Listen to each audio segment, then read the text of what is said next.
It was nearly 10 o'clock on a cold Pennsylvania night when Emily Carter started the long drive home. The highway was empty, the kind of empty that made the world feel abandoned. Her headlights cut through the darkness, illuminating nothing but asphalt, trees, and a whole lot of silence. Emily was exhausted after a 12-hour shift. All she wanted was her bed and maybe 5 minutes of peace. But peace wasn't coming tonight. Her GPS beeped once, then froze. Then the screen flickered back on. "Take exit 47A, it said cheerfully. Emily frowned. She'd driven this route dozens of times. There was no exit 47A. She zoomed out on the map, but the screen lagged and shook like it was glitching.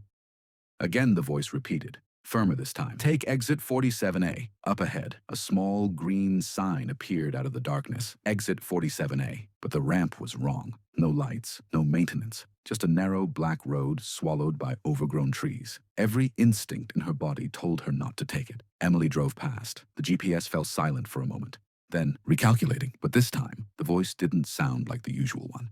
Suddenly, a burst of static filled the car. The GPS hissed, crackled, and then a new voice whispered through the speaker, a voice Emily didn't recognize, a voice that was not part of her GPS. "Take the exit, Emily." Her heart stopped. Her phone wasn't connected, her device wasn't capable of voice updates, and nobody should know her name. She grabbed the GPS and threw it to the floor. The static faded. But the fear. Emily dialed 911.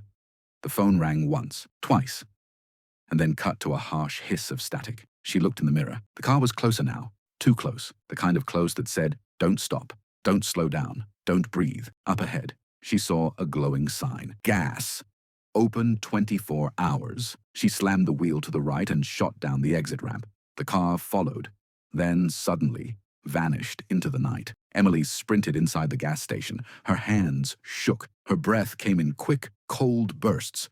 The cashier, an older man with tired eyes, looked up from stocking shelves. "You all right?" he asked.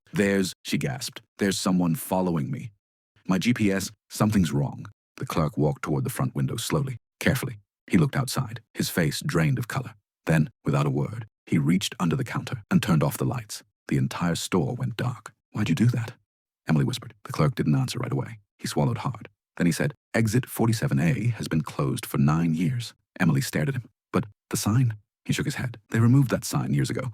If you saw it, it wasn't for you." Emily stepped back. "What do you mean?" The clerk took a shaky breath. "That car outside. I've seen it before. It waits for people driving alone.